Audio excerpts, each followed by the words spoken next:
বেইজিংয়ে বাংলাদেশ চীন প্রধানমন্ত্রীর বৈঠক, দুদেশের মধ্যে ১৩টি সমঝোতা স্মারক সই।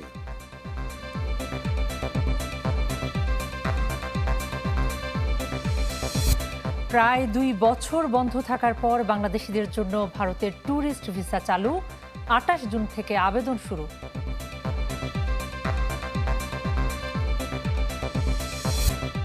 বরেণ্য চিকিৎসক ABM আবদুল্লাহর এমিরেটাস অধ্যাপক পদ কেড়ে নিল বিএমইউ কর্তৃপক্ষ, বেতন ভাতা ফেরতের নির্দেশ।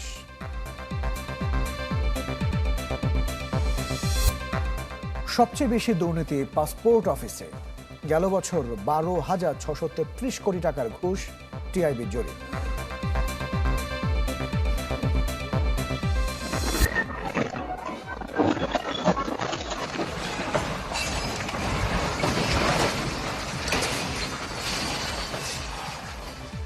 ভেনেজুয়েলায় প্রলয়ঙ্কারী জোড়া ভূমিকম্প, ১৬৪ জনের মরদেহ উদ্ধার, প্রাণহানি, লাখ ছড়ানোর শঙ্কা।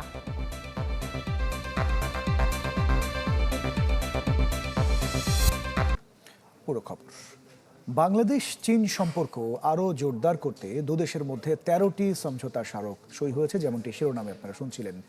বেইজিংয়ে ঐতিহাসিক গ্রেট হলে প্রধানমন্ত্রী তারেক রহমান এবং চীনের প্রধানমন্ত্রী লি কিয়াংয়ের দ্বিপক্ষীয় বৈঠক শেষে স্মারকগুলো সই করা হয়। এবং এর আগে চীনা ব্যবসায়ী এবং শিল্পপতিদের সঙ্গে বাংলাদেশের বিনিয়োগের আহ্বান জানিয়েছেন প্রধানমন্ত্রী তারেক রহমান। সমঝোতা স্মারক সই হয় বিএনপি এবং চীনের কমিউনিস্ট পার্টির মধ্যেও। মোটর শোভাযাত্রায় রাষ্ট্রীয় অতিথি ভবন দিয়াও উইতাই থেকে ঐতিহাসিক গ্রেট হলে পৌঁছান প্রধানমন্ত্রী তারেক রহমান।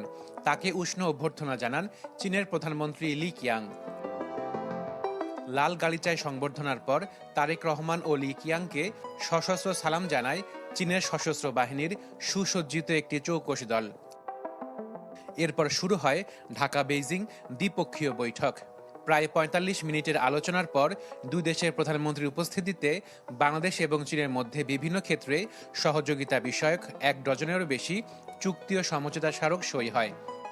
বেইজিংয়ে বাংলাদেশের মাননীয় প্রধানমন্ত্রীর এই সফরের উদ্দেশ্য হল বাংলাদেশের ভূ রাজনৈতিক ও কৌশলগত অবস্থান, ভারসাম্যপূর্ণ পররাষ্ট্রনীতি, বাংলাদেশে চীনা বিনিয়োগ বৃদ্ধি।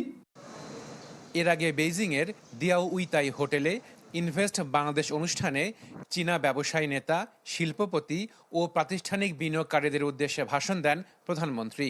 আহ্বান জানান আরও বেশি বিনিয়োগের। We are inviting Chinese companies to extend their value chain into Bangladesh. We can help Chinese companies serve global markets while benefiting from growing large domestic demand. This is a complementary, practical and win-win relationship. প্রধানমন্ত্রী তারেক রহমানের সঙ্গে বৈঠক করেছেন চীনের পানি সম্পদ মন্ত্রী লি গোউইং। বৈঠকে তিস্তা সহ বাংলাদেশের বিভিন্ন নদীর ব্যবস্থাপনায় দুই দেশের সহযোগিতা বৃদ্ধির বিষয়ে ঐকমত্য হয়। এছাড়া প্রথমবারের মতো সমঝোতা স্মারক সই করেছে বিএনপি ও চীনের কমিউনিস্ট পার্টি। শুক্রবার ঐতিহাসিক গ্রেট হলে চীনের প্রেসিডেন্ট শি জিনপিংয়ের সঙ্গে বৈঠক করবেন প্রধানমন্ত্রী তারেক রহমান। বিভিন্ন খাতে সহযোগিতা বৃদ্ধির জন্য চীন এবং বাংলাদেশের মধ্যে হয়েছে বেশ কয়েকটি সমঝোতা স্মারক সই। এর মাধ্যমে দুই দেশের সম্পর্ক আরও শক্তিশালী হবে, বাড়বে ব্যবসা বাণিজ্য। আশাকিন প্রিন্স, চ্যানেল 24, বেইজিং, চীন। দর্শক, প্রধানমন্ত্রী তারেক রহমানের চীনের সফরসূচি নিয়ে আরও বিস্তারিত জানাতে আমাদের সঙ্গে বেইজিং থেকে সরাসরি যুক্ত হচ্ছেন আশিকিন প্রিন্স। প্রিন্স, আপনার প্রতিবেদনে আপডেট বেশ কিছু তথ্য আমরা জানছিলাম, ১৩টি সমঝোতা স্মারকের কথাও জানছিলাম। প্রধানমন্ত্রীর আজকে আর কি কর্মসূচি রয়েছে এবং আগামীকালের তথ্যগুলো জানান।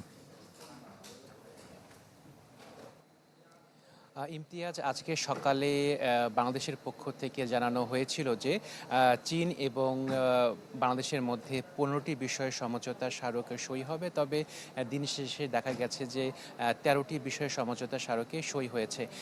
চীন এবং বাংলাদেশের মধ্যে যে দ্বিপাক্ষিক বৈঠক হয়েছে সেই দ্বিপাক্ষিক বৈঠকটি ফলপ্রসূ হয়েছে বলে প্রধানমন্ত্রীর কার্যালয়ের যে মুখপাত্র মাহাদি আমিন তিনি সংবাদ সম্মেলনে কিছুক্ষণ আগে এই তথ্যটি জানিয়েছেন। একই সঙ্গে তিনি বলেছেন যে দুই দেশের দেশের মধ্যে খোলামেলা আলোচনা হয়েছে। লি কিয়াং যিনি চীনের প্রধানমন্ত্রী এবং তারেক রহমান যিনি বাংলাদেশের প্রধানমন্ত্রী, তাদের এই দ্বিপাক্ষিক বৈঠকে খোলামেলা আলোচনা হয়েছে এবং চীন বাংলাদেশে যখন বা যে জায়গায় রাস্তা বা ব্রিজের কাজ করা হবে সেখানে চীন অর্থায়ন করবে বলে চীনের প্রধানমন্ত্রী বাংলাদেশের প্রধানমন্ত্রীকে জানিয়েছেন। আরেকটি গুরুত্বপূর্ণ বিষয় যে তিস্তা মহাপরিকল্পনা যেটি বাংলাদেশ কাজ করতে চায়, চীনের পক্ষ থেকে বলা হয়েছে যে তিস্তা মহাপরিকল্পনা যেটি রয়েছে সেটির প্রাথমিক পর্যায়ে কাজ করতে যেরূপ কারিগরি সহযোগিতা দরকার, চীনের পক্ষ থেকে সেরকম কারিগরি সহায়তা দেওয়ার আশ্বাস দেওয়া হয়েছে এবং একই সাথে যে সক্ষমতা যাচাই করতে হবে সেই সক্ষমতা যাচাই করার ক্ষেত্রেও চীনের পক্ষ থেকে আগ্রহ প্রকাশ করা হয়েছে।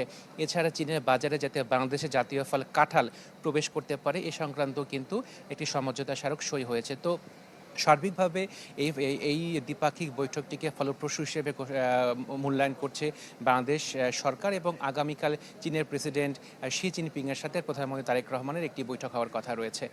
ইমতিয়াজ, এই হচ্ছে সর্বশেষ তথ্য। অনেক ধন্যবাদ আশিকেন প্রিন্স আমাদের সাথে যুক্ত হয়েছিলেন। তিনি যুক্ত হয়েছেন আমাদের সঙ্গে বেইজিং থেকে। যাচ্ছে পরের খবরটিতে। প্রায় 2 বছর স্থগিত থাকার পর আবারও বাংলাদেশিদের জন্য ট্যুরিস্ট ভিসা চালুর ঘোষণা দিল ভারত। দেশটির নতুন হাই কমিশনার দীনেশ ত্রিবেদী জানিয়েছেন যে আবেদন শুরু হবে 28 জুন থেকে। প্রাথমিকভাবে ঢাকা এবং 4টি বিভাগীয় শহরে শুরু হবে কার্যক্রম। পর্যায়ক্রমে চালু হবে সব সেন্টার। বহাল থাকবে মেডিকেল ভিসাও। বাংলাদেশে এসেছেন সপ্তাহ দুয়েক আগে। বৃহস্পতিবার রাষ্ট্রপতি মোহাম্মদ শাহাবুদ্দিনের কাছে পেশ করলেন পরিচয়পত্র। ভারতের নবনিযুক্ত হাইকমিশনার দীনেশ ত্রিবেদী বঙ্গভবনে গেলে তাকে দেওয়া হয় গার্ড অব অনার। রাষ্ট্রপতির সাথে সাক্ষাতে ভারতের রাষ্ট্রপতির ও নেতৃত্বের শুভেচ্ছা পৌঁছে দেন নতুন হাইকমিশনার। অঙ্গীকার পুনর্ব্যক্ত করেন বাংলাদেশের সঙ্গে দ্বিপাক্ষিক সহযোগিতা আরও জোরদারের। পরে রাজধানীর যমুনা ফিউচার পার্কে ইন্ডিয়ান ভিসা সেন্টার পরিদর্শন করেন হাই কমিশনার ত্রিবেদী। সংবাদ সম্মেলনে ঘোষণা দেন বাংলাদেশিদের জন্য ফের ট্যুরিস্ট ভিসা চালুর। প্রায় 2 বছর স্থগিত রাখার পর এই ঘোষণা এলো। I am very happy to announce that we are resuming our normal visa applications for tourist visas, which can be submitted from 28th of June 2026. আগামী 28 জুন থেকে প্রাথমিকভাবে ঢাকা, চট্টগ্রাম, রাজশাহী, সিলেট ও খুলনায় ভারতীয় ভিসা অ্যাপ্লিকেশন সেন্টারের মাধ্যমে ট্যুরিস্ট ভিসার আবেদন জমা দেওয়া যাবে। দীনেশ ত্রিবেদী জানান, পর্যায়ক্রমে অন্যান্য শহরের ভিসা সেন্টারগুলোতেও এই কার্যক্রম চালু হবে। মেডিকেল ভিসা তো এমার্জেন্সিতে আগে সাবমিট হতো, ওইটা চলবে। এখনই 5 জায়গা আমি নামটা পড়ে দিলাম, 5 সেন্টারে হবে, কিন্তু আস্তে আস্তে আমি ওই সেন্টারগুলো যা আগে ছিল ওইটা বাড়াবো। 2024 সালের 5 আগস্টের পর বাংলাদেশে সরকার বদল। সে সময় কয়েক জেলায় ভারতীয় হাইকমিশন ঘিরে বিক্ষোভের প্রেক্ষাপটে ট্যুরিস্ট ভিসা সাময়িকভাবে বন্ধ করে দেয় নয়াদিল্লি। যদিও চিকিৎসা ও জরুরি ভিসা চালু ছিল। সুলতান মাহমুদ আরিফ, চ্যানেল 24, ঢাকা।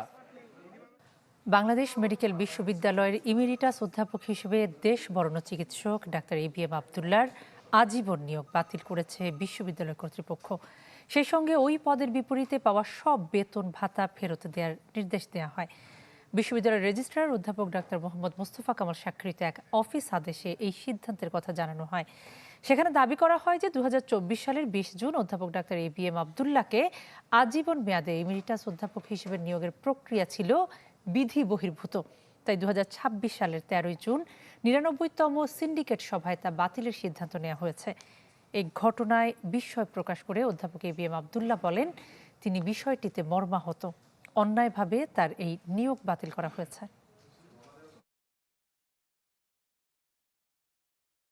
ডাক্তারের জীবনে আমি চেষ্টা করছি মানুষকে খুব ভালোভাবে সুন্দরভাবে চিকিৎসা সেবা দেওয়ার জন্য। ভালো ভালো ডাক্তার তৈরি করছি এবং তার মধ্যে অনেকেই কিন্তু এখন অধ্যাপক।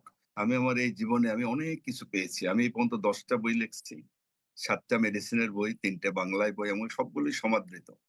আমার ইন্টারন্যাশনাল যে advisory board, Davidson's medicine, Kumar and ক্লার্কের মেডিসিন, এগুলো টেক্সট বই লন্ডন থেকে প্রকাশিত হয়। এই বইগুলোর কিন্তু আমি ইন্টারন্যাশনাল অ্যাডভাইজারি বোর্ডের মেম্বার। আমি এই পর্যন্ত 15টা অ্যাওয়ার্ড পাইছি, তার মধ্যে 21 পদক, Bangla academy award, Bangla academy একটা বিজ্ঞানের একটা পুরস্কার পাইছি। তা আমার এই সারা দিনের সম্মানিত জীবনে শেষ বয়সে এসে আমাকে অধ্যাপক এমেরিটাস হিসেবে আমাকে নিয়োগ দেওয়া হয়, এটা একটা সম্মানিত পোস্ট, এমন আহামরি তো কোনো পোস্ট না, সম্মানিত পোস্ট। তারা এই সময় আসে তারা কেন এটা বাতিল করলো, এটা আমার বোধগম্য না। আমি মনে করি আমার প্রতি এটা একটা অন্যায় আচরণ করা হয়েছে। আমি মনে করি প্রতিহিংসামূলক, সম্পূর্ণ প্রতিহিংসামূলক। শুধু তাই না, আমাকে তারা একটা সম্মান দিচ্ছে, খুব যে বেশি পয়সা দিচ্ছে তা কিন্তু না, মাত্র 2 বছরে কত আমার 10-15 হাজার টাকাও হবে না, এইটা ফেরত চাইছে। এইটা যে লজ্জাজনক আর কি হতে পারে। আমি সত্যি আমার নিজের কাছে খুব একটা খুব কষ্ট লাগে, কিন্তু খুব অপমানজনক মনে হচ্ছে আর কি, কারণ আমি তো আল্লাহ আমাকে অনেক দিছে। বিশ্বকাপের গ্রুপ পর্বে আজ নজর 3টি গ্রুপে, ডি, ই এবং এফ। জার্মানি এবং যুক্তরাষ্ট্র চাপমুক্ত হলেও অন্যদের জন্য টিকে থাকার লড়াই। দিনটা শুরু হবে ই গ্রুপের 2 ম্যাচ দিয়ে। টানা 2 জয়ে আগে গ্রুপ সেরা হয়ে রাউন্ড অফ 32-তে জার্মানি, তাই ইকুয়েডরের বিপক্ষে নির্ভর হুলিয়ান নাগেলসম্যান শিষ্যরা। 2 ম্যাচে 9 গোল দেয়া জার্মানরা আত্মবিশ্বাসের তুঙ্গে। এবার বেঞ্চের শক্তি পরখ করে দেখতে পারে 4 বারের চ্যাম্পিয়নরা। তবে ইকুয়েডরের জন্য ডু অর ডাই ম্যাচ, তাদের হাতে মাত্র 1 পয়েন্ট। জার্মানিকে হারাতে পারলে নকআউটের আশা জোরালো হবে। ড্র বা হারলে সেরা তৃতীয় দল হয়ে ওঠার কঠিন সমীকরণ মেলাতে হবে। আইভরি কোস্ট 3 পয়েন্ট নিয়ে দ্বিতীয় স্থানে আছে। কুরাসাওয়ের বিপক্ষে জিতলে রানার্স আপ হয়ে উঠবে নকআউটে, হারলে বা ড্র করলেও সুযোগ থাকবে। আর কুরাসাওয়ের সামনে বাস্তবসম্মত সুযোগ হলো আইভরি কোস্টকে হারানো। ড্র হলে সম্ভাবনা খুবই কম। রোমাঞ্চকর লড়াই হতে পারে এফ গ্রুপে। কোনো দলেই নকআউট নিশ্চিত করতে পারেনি নেদারল্যান্ডস ও জাপানের 4 পয়েন্ট করে, সুইডেনের 3। ফলে 3 দলেরই সামনে সুযোগ আছে।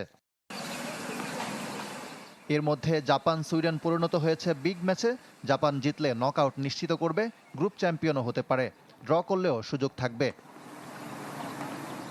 আর বাদ পড়া তিউনিশিয়ার বিপক্ষে নামবে নেদারল্যান্ডস। জিতে গ্রুপ সেরা হয়ে পরবর্তী ধাপে যাওয়ার টার্গেট ডাচদের। যুক্তরাষ্ট্র 2 ম্যাচ জিতে ডি গ্রুপ চ্যাম্পিয়ন হয়ে নকআউট নিশ্চিত করেছে।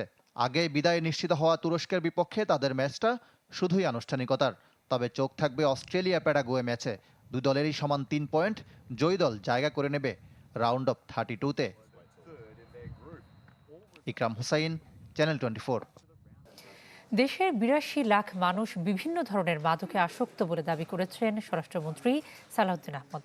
তিনি বলেন যে বিদ্যমান আইনে মাদক নিয়ন্ত্রণ করা সম্ভব হচ্ছে না, তাই আইন সংশোধনের উদ্যোগ নেওয়া হয়েছে। সব আমলেই মাদকের বিস্তার ঠেকাতে খাবি খেতে হয়েছে সরকারগুলোকে। মাদকের বিরুদ্ধে তথাকথিত যুদ্ধের পরও লাগাম টেনে রাখা যায়নি, বরং নতুন নতুন নেশাজাতীয় দ্রব্য বাড়িয়েছে উদ্বেগ। মাদকদ্রব্যের অপব্যবহার ও অবৈধ পাচার বিরোধী আন্তর্জাতিক দিবস উপলক্ষে সচিবালয়ের সংবাদ সম্মেলনে স্বরাষ্ট্রমন্ত্রী সালাউদ্দিন আহমদ জানান, দেশে বর্তমানে 82 লাখ মানুষ কোনো না কোনো মাদক ব্যবহার করছে। বলেন, বিদ্যমান আইন দিয়ে মাদক নিয়ন্ত্রণ করা যাচ্ছে না, তাই এটি সংশোধনের উদ্যোগ নেওয়া হয়েছে। দেশে বর্তমানে প্রায় 82 লাখ মানুষ কোনো না কোনো ধরনের মাদক, অবৈধ মাদক ব্যবহার করছে না। হাজতখানার ব্যবস্থা রাখা হচ্ছে, ট্রান্সপোর্টেশনের ব্যবস্থা রাখা হচ্ছে, ডগ স্কোয়াডের ব্যবস্থা রাখা হচ্ছে, অত্যাধুনিক অস্ত্র দেয়া হবে। তো এগুলো করার পরে আমরা একটা অপারেশনে যাব। সেই আইনটা আগামী কয়েকদিনের ভিতরে পার্লামেন্টে উঠবে ইনশাআল্লাহ। পাশাপাশি মাদক সংক্রান্ত মামলার জট কমাতে আলাদা ট্রাইব্যুনাল গঠনের প্রস্তাব দেওয়া হয়েছে বলেও জানান স্বরাষ্ট্রমন্ত্রী। মামলা জটের কারণে বেনিফিটটা চলে যায় এই আসামির কাছে। এখন সেই পরিস্থিতি থেকে মুক্ত পাওয়ার জন্য আমরা মাদক দ্রব্যের জন্য আলাদা ট্রাইব্যুনাল সৃজনের প্রস্তাব দিয়েছি। পাশাপাশি এখতিয়ার সম্পন্ন আদালতও থাকবে।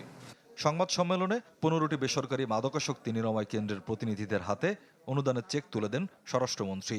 মাদকাসক্তির চিকিৎসা সেবা সহজ ও উন্নত করতে নেয়া বিভিন্ন পদক্ষেপ সম্পর্কেও জানান তিনি। 7টি বিভাগীয় শহরে 200 শয্যা বিশিষ্ট মাদকাসক্তি নিরাময় ও পুনর্বাসন কেন্দ্র নির্মাণ শীর্ষক প্রকল্পের কার্যক্রম শুরু হয়েছে। স্বপ্নিল শাহরিয়ার শিশির, চ্যানেল 24, ঢাকা।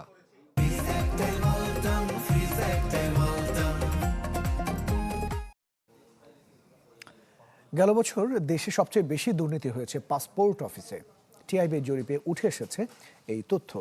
সংস্থাটি জানিয়েছে 2024 সালের নভেম্বর থেকে 2025 সালের অক্টোবর পর্যন্ত চালানো জরিপে অধিকাংশ সেবা গ্রহীতার অভিযোগ, পাসপোর্ট অফিসে ঘুষ না দিলে সেবা পাওয়া যায় না। রাষ্ট্রীয় সেবা পাওয়ার কথা কোনো রকম হয়রানি ছাড়াই, তবে বাংলাদেশের বাস্তবতা বলছে ভিন্ন কথা। সেবা নিতে গিয়ে ঘুষ, দালাল ও অনিয়মের মুখোমুখি সাধারণ মানুষ। টিআইবির গত বছরের করা জাতীয় খানা জরিপের তথ্য মতে 2023 সালের তুলনায় সেবা খাতে দুর্নীতি ও ঘুষের বিস্তার বেড়েছে। সবচেয়ে বেশি দুর্নীতির শিকার হয়েছেন পাসপোর্ট সেবা নিতে যাওয়া নাগরিকরা। দিক থেকে যারা ঘুষ দিতে বাধ্য হয়েছে তাদের মধ্যে জরিপ অনুযায়ী 2023 সালের দুর্নীতির হার ছিল 70.9%। 2025 সালে যা বেড়ে দাঁড়ায় 81.6%। পাসপোর্ট সেবায় দুর্নীতির শিকার হয়েছেন 84.4% মানুষ, যা সর্বোচ্চ। দ্বিতীয় অবস্থানে বিআরটিএ। এই খাতে দুর্নীতির শিকার হয়েছেন 79.3% মানুষ। এমনকি আমাদের জরিপে টিআইবি জানায় 2025 সালে সেবা নিতে মোট ঘুষ দিতে হয়েছে 12,633 কোটি 2 লাখ টাকা। 2023 সালের তুলনায় যা প্রায় 15.9% বেশি। জরিপে আরও উঠে আসে স্বাস্থ্যসেবা ও ভূমি খাতে নিয়ম বহির্ভূত লেনদেন প্রায় 5 গুণ বেড়েছে। এছাড়া শিক্ষা খাতে ঘুষ বেড়েছে প্রায় 15%। এই দেশের মানুষ যারা সেবা গ্রহীতা তাদের 81.6% কোনো না কোনো খাতে দুর্নীতির শিকার হয়েছে। অর্থাৎ ঘুষটাকে একটা বাস্তবতা হিসাবে পরিগণিত করা হয়েছে। দেশে দুর্নীতির ব্যাপকতা ও গভীরতা বেড়েছে মন্তব্য করে ডক্টর ইফতেখার বলেন, সরকারকে এর দায় নিয়ে প্রতিকারে আরও কার্যকর ব্যবস্থা নিতে হবে। আমরা আশা করব যে এমন দুদক গঠিত হবে যেটি যার মধ্যে যার নেতৃত্বে সেই গুণাবলী থাকবে, স্বাধীনভাবে কাজ করার মতো, দলীয় অবস্থানের ঊর্ধ্বে থেকেই ভূমিকা পালন করার মতো সৎ সাহস থাকবে। সবচেয়ে বেশি দুর্নীতি শিকার হয়েছেন ময়মনসিংহ বিভাগের 88.9% মানুষ। আর সবচেয়ে বেশি ঘুষের লেনদেন হয়েছে খুলনা বিভাগে। আমি উদ্দেশ্য ইতিমধ্যে বলেছি জরিপে। নাফিউল ইসলাম লিংকন, চ্যানেল 24, ঢাকা।